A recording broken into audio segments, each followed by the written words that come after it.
mana titik tidak masuk akalnya? Di mana titik tidak masuk akalnya? Di mana titik tidak masuk akalnya? Awas ada mobil! Hai guys, oke kali ini sesuai requestan para Zap yang minta video K-pop. Penampilannya juga keren banget, mirip member boyband favorit aku lagi. Tapi K-popnya nggak gitu juga kali. Maka dari itu gue langsung aja bikinin alurnya. Dan tanpa berbacot ria di awal, mari kita skuy. Film yang di awal-awal selalu memunculkan sesosok Grim Reaper yang curhat tentang kelakuan istrinya karena saking membegegestekan. Tapi agak aneh sih ya sama judulnya. Judulnya Suarati Istri, tapi yang ngomong malah manusia berbatang. Dibuka dengan sebuah beat turbo yang buru-buru ingin datang ke bandara karena ada boyband asal Korea yaitu Kim Jong. Enggak. Takut di giveaway rudal gue. Karena ada boyband asal Korea yang sedang singgah untuk membeli odading Mang Oleh di bandara. Jadinya istri begundal ini pun menyuruh suaminya buru-buru sampai motor itu pun oleng dan membuat mereka bergedik ria di aspal dan juga tanah. Alhasil mereka pun harus di-giveaway-kan ke rumah sakit oleh para minion dan ya, apapun sakitnya tangan selalu diimpus bos. Tangan lu digigit semut api pun kalau hidup di universe Flying Fish atau diimpus. Oh iya, perkenalkan begundal ini namanya Tessa dan suaminya bernama Beto. Ya sebut aja mereka itulah namanya. Kala itu si Tessa pun terngamuk-ngamuk karena ia gagal mendapatkan foto selfie dengan boyband yang sambil mencaplok odading. Kapan lagi kan lihat orang Korea mukbang odading? Jadinya kekesalan itu pun langsung dilampiaskan ke suaminya akibat si Beto gagal mengember beat turbo yang memang sengaja Tessa rancang untuk tak telat datang ke bandara. Di sisi lain, karena si Tessa menyuruh Beto mengendarai beat berkecepatan setara dengan jet tempur, bos Beto pun langsung memecat Beto akibat Beto tak masuk kerja sehingga perusahaan bosnya pun hampir mengalami kebangkrutan. Dan kita nggak punya materi presentasinya. Perusahaan rugi miliaran. Asik. Gue suka heran perusahaan di universe ikan terbang. Perusahaan apa ya? Mulai hari ini, kamu saya pecat. Wah, selamat bergabung di komunitas pengangguran, Beto. Sini-sini mending rebahan streaming ikan terbang. Kemudian ketika sampai di rumah, suara musiknya apa, liriknya malah aye-aye. Si Beto yang kesal melihat istri nggak gunanya ini hanya bisa lip sync nggak ngasilin duit. Ia pun langsung berbacot ria, apalagi kebacotan itu ditambah karena Beto dipecat akibat Tessa menyuruhnya mengendarai beat turbo yang sudah jelas-jelas susah dikendalikan. Lagian kamu tuh ya perkara dipecat aja ribet banget sih. Tinggal cari kerjaan lain aja. Dikira gampang kalian nyari kerja? Ini Konoha bos, lu punya orang dalam, lu punya kuasa. Di sana Beto pun menyuruh Tessa untuk berhenti berhalusinasi, ingin melihat artis K-pop ngomong pakai bahasa Sunda. Lalu kita pun dibawa ke masa lalu, di mana sedetik-detik Beto melamar si Tessa yang... Aduh, gue jadi Beto mending suren aja lah. Aku mau ngelamar kamu. Kamu kan tahu selera aku tinggi, bukan kayak kamu. Bener ya, kalau udah cinta itu tai kucing rasa coklat.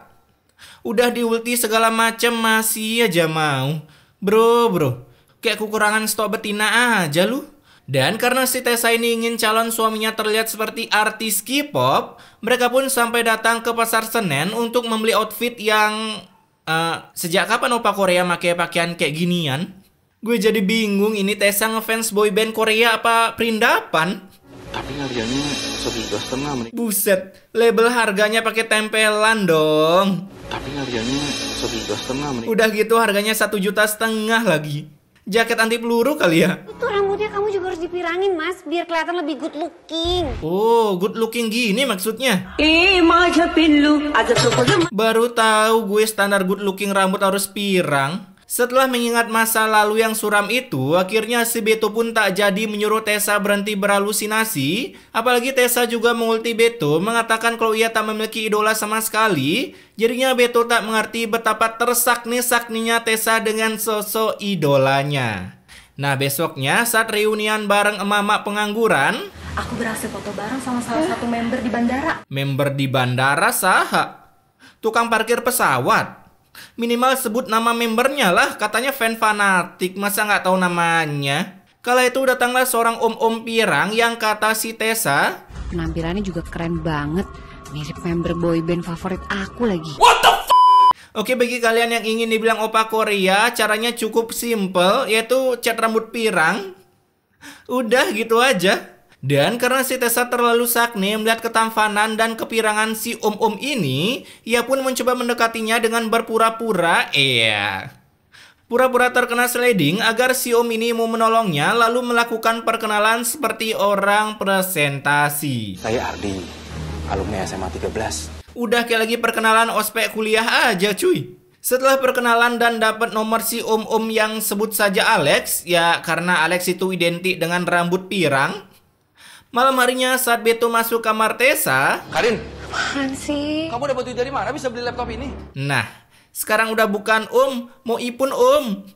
Tapi om, mau laptop om. Si Beto pun kaget melihat laptop yang tiba-tiba nge-spawn di kamar Tessa. Namun Tessa pun beralasan kalau ia mendapatkan laptop itu dari hasil subscribe Siska Cool ditambah memberi komen be yourself and never surrender. Nah, besoknya Tessa pun kembali bertemu dengan Alex bejir ini untuk mencurahkan keluh kesahnya. Tiap hari kan aku nontonnya streaming. Ya udah, kamu pasang aja wifi. Asik.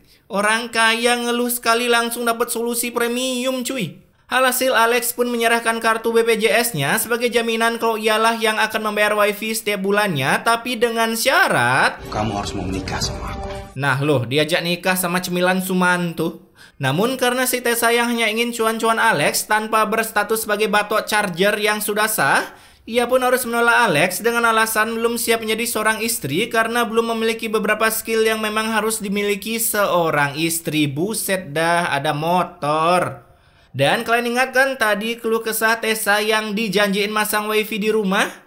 Aduh, nggak habis thinking gue. Aku tuh lagi nungguin Ikran. Dia tuh lagi masang wifi buat di rumah. Malah masang parabola.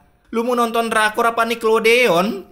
Nah, setelah memasang wifi, ya sebut saja wifi, malam harinya Tessa pun sampai begadang menonton drakor kesayangannya sampai membuat si Beto pun panik karena suara Tessa seperti kucing ingin kawin. Merasa kesal dengan istrinya, Beto pun langsung meng-shutdown TV Tessa lalu masuk ke kamarnya untuk menurunkan baliho-baliho yang menempel di dinding kamarnya. Buset dah, berani bener dah Beto.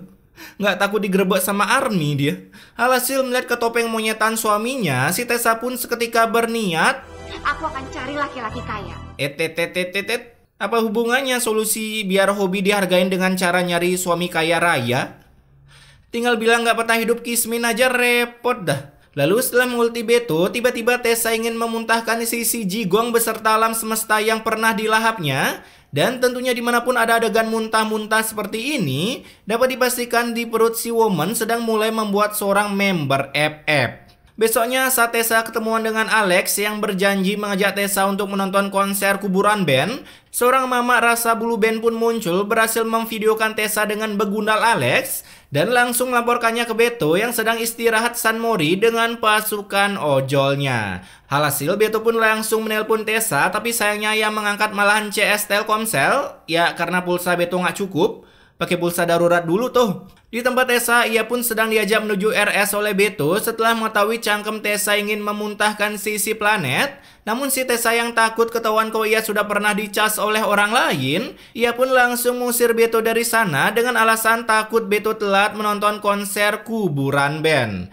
Dan benar saja, saat dicek oleh dokter yang bukan dokter kematian, buset, ada alamatnya dong. Oke, buat kalian yang dekat dengan alamat tersebut bisa meet and greet dengan Tessa. Di mana hasil cek tersebut pun mengatakan bahwa perut Tessa sedang dalam pengolahan pembentukan calon member FF. Kemudian saat Tessa pulang, ia pun sudah disambut hangat dengan beribu bacotan dari Beto, tapi... Ini siapa? Siapa ini? Itu mah teman bisnis aku. Ingat guys, teknik agar tak ketahuan selingkuh yaitu tetap tenang dalam keadaan apapun. Bacotan Beto pun lalu ditambal dengan sebuah surat kalau Tessa hamil yang dimana setelah mengetahui berita yang membahagiakan itu, Beto pun langsung berdoa sambil mengaliri air insto dari matanya. Ngalir nggak tuh? Berharap dengan doa ini anak Tessa tak memiliki sifat yang membege-gege-ST-kan seperti ibunya, agar suatu saat pacarnya tak diduakan dengan seorang member boyband asal Korea. Ya, tapi nggak gini juga sih. Keesokan harinya saat Beto ingin melanjutkan San Mori-nya, ia pun hampir terkena jurus senggol dong dari om-om Alex bejir ini. Dan Beto pun baru ingat kalau seorang minion pernah memberikan foto Alex ke Beto bersama dengan Tessa. Alhasil Beto pun harus cosplay menjadi Intel untuk mengejar Johnson yang dikendarai Alex. Lalu ketika tiba di TKP, lah, punya simpenan lagi ternyata. Asal udah punya cuan, seluruh woman mendekat bagaikan magnet ya guys. Padahal istriku adalah orang yang setia. Setia bapak kau. Malam harinya Beto pun mencoba memberi perhatian Tessa. Ya seperti memberi bacot karena melihat Tessa joget-joget pengamat rejeki. Jadinya karena tak suka dilarang, Tessa pun langsung memberikan ultinya yang katanya akibat dirinya hamil, seluruh rencana yang dirancang sewaktu muda harus batal. Impian aku buat liburan ke Korea batal. Lah, ngapain batal? Emang orang hamil nggak boleh keluar negeri kah? Aja-aja ada dah. Kala itu saat Tessa masuk ke kamar mandi, asik. Kangen kamu nits, ketemuan di cafe yuks. Setelah mengirimi Tessa WA, Alex bejir ini pun begitu kaget karena bukan seorang betina yang datang, melainkan manusia berbatang. Dimana kala itu Beto pun langsung to the point memberitahu kalau Tessa sudah menikah. Alhasil mendengar itu, Alex pun langsung menyuruh Beto untuk mengembalikan kartu BPJS yang diberikan ke Tessa untuk membayar tagihan wifi karena ia membutuhkannya untuk mengklaim garansi kerusakan hatinya akibat sudah disakiti oleh Tessa. Asik. Di hari itu juga, seorang builder pun datang untuk mencabut wifi di rumah Beto. Lalu, aduh. Tahu bukan kamu sama Ardi. Ya ampun Mas, kalau misalnya TV gak boleh. Ini nih tips kedua jika ketahuan selingkuh. Pura-pura panik akan sesuatu, ya nggak? Terlebih lagi saat masuk ke dalam rumah, terjadilah perang dunia kedua antar Beto dengan warga Uni Soviet, di mana Beto ini tak sengaja melakukan jurus senggol dong, hingga Tessa meng-AFK-kan dirinya di sebuah lantai beton yang berkamuflase menjadi keramik. Alhasil karena kebetonan yang memiliki damage di atas rata-rata, Kami sudah berusaha melakukan yang terbaik. calon member FF di perut Tessa pun harus terkena hackback akibat gagal login.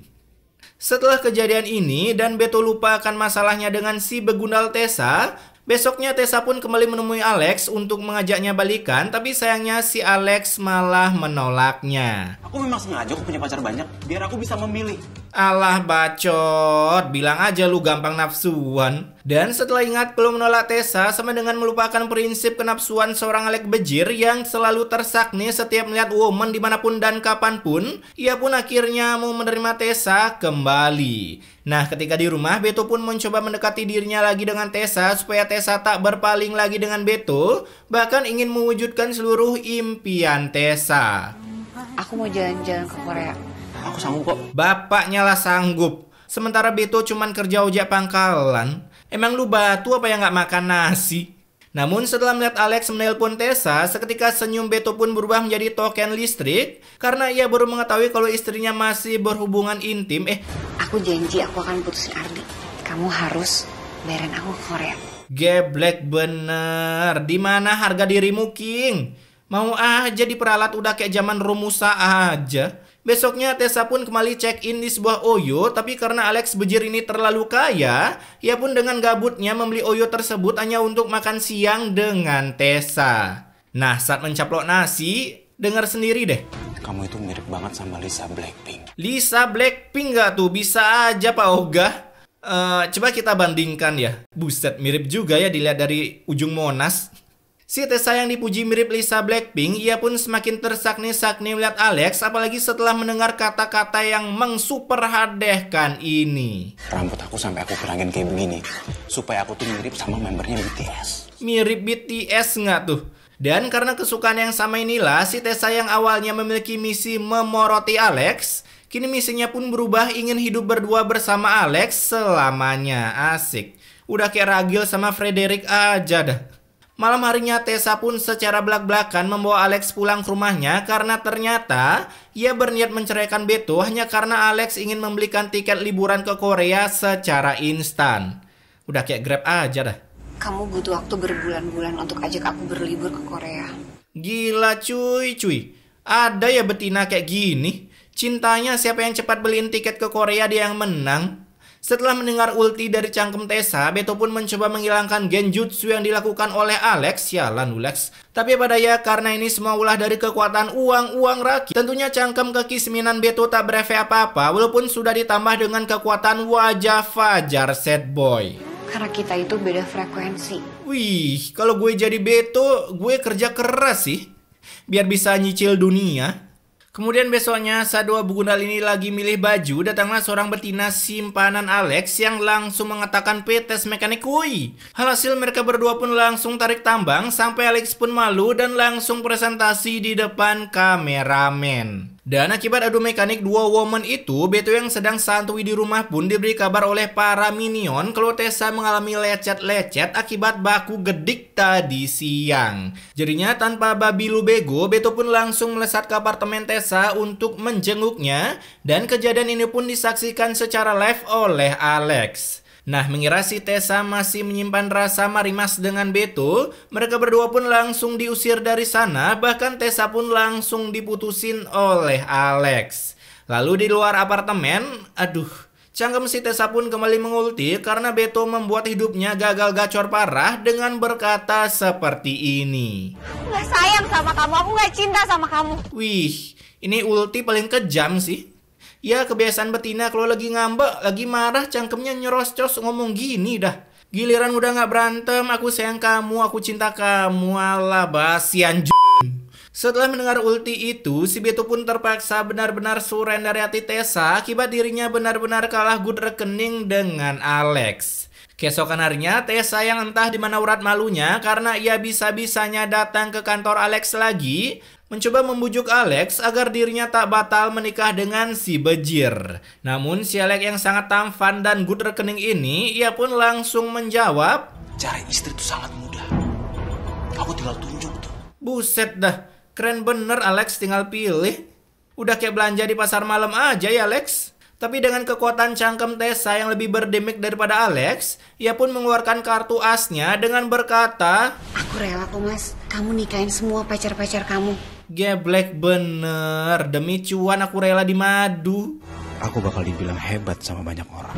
Yang ada lu dianggap buaya blok. Tapi ternyata si Alex ini jauh lebih pintar dibandingkan si Tessa. Karena besoknya saat sedang menyendiri, Alex pun mulai berpikir kenapa ia tak mendekati Lisa Blackpink aja daripada Tessa. Karena dengan mengandalkan ke good rekeningan Alex, si Alex mengira akan sangat gampang mencantol hati si Lisa. Asik. Salah nyari mangsa, Lisa lebih good rekening bos. Hasil ketika Tessa nongki bersama para beban-beban keluarga ini nih, yang ini semua, ia pun dengan sombongnya ingin mentraktir temannya, namun saat bayar menggunakan kartu BPJS di kasir, tentunya sang kasir menolak karena mulai dari sinilah para minion sudah menemukan apa itu otak dan pikiran. Kalau misalnya saya titip KTP dulu, gimana? Ya udah deh, nggak apa-apa mbak. Ya, kukira udah pinter. Ternyata masih geblek. Bisa-bisanya dikasih nitip KTP. Setelah berhasil membujuk si kasir, Tessa pun datang menemui Alex yang sedang pemanasan sebelum bermantap ria. Dimana si Alex ini tanpa babi bu bebo langsung berbacot ria seakan-akan memiliki akal budi pekerti yang tidak luntur karena denger sendiri dah. Perempuan yang punya harga diri, punya malu, menjaga keutuhan rumah tangganya. Bisa-bisanya ngomong bijak gini, sok bijak bener dah. Bisanya cuman ceramain orang, kelakuannya juga sama kayak Tessa. Kala itu Tessa pun langsung dikit dari sana akibat Alex sudah mendownload otak dan pikiran. Sampai si Tessa pun harus pulang sambil dikeroyok ulti Kadita. Nah, sambil disemprot menggunakan selang bomba, si Tessa pun mulai kepikiran untuk balikan dengan Beto karena ia baru sadar kalau kesetiaan Beto tiada taranya di muka bumi ini. Asik. Namun karena malu, si Tessa pun memutuskan menghilang dari muka bumi layaknya Avatar karena ternyata ia sekarang bekerja di sebuah kafe di kota Saranjana. Kebetulan si Beto yang bisa mengendus dosa-dosa si Tessa, ia pun berhasil mendapatkan lokasi keberadaan Tessa, di mana saat mereka ketemu mulailah mengutarakan isi hati kebulsitannya satu sama lain, hingga akhirnya mereka bisa bersatu kembali dan berpelukan seperti Teletubbies. Nggak tahu diri kali ya Tessa, habis ngemis cinta Alex, sekarang bisa-bisanya balikan sama Beto. Jangan dicontoh ya guys, khususnya kalian kaum betina. Oke, pesan immortalnya di sini, cobalah saling mengerti hobi dan kesukaan satu sama lain jika sudah memutuskan untuk menikah. Dan jika pasangan kalian tak memiliki hobi yang sama seperti kalian, itu bukan berarti kalian tak pantas untuk menikah. Geblek, emang teori dari mana ini? Karena ingat, dua kutub magnet bisa menyatu karena memiliki aliran negatif dan positif. Maka dari itu kekurangan bukan menjadi suatu alasan untuk tak bisa bersatu, tapi justru dengan kekuranganlah kalian harus bisa bersatu melengkapi kekurangan kalian. Asik. Ngomong doang. Nyebutnya depan gang. Tapi intinya, stay wak guys.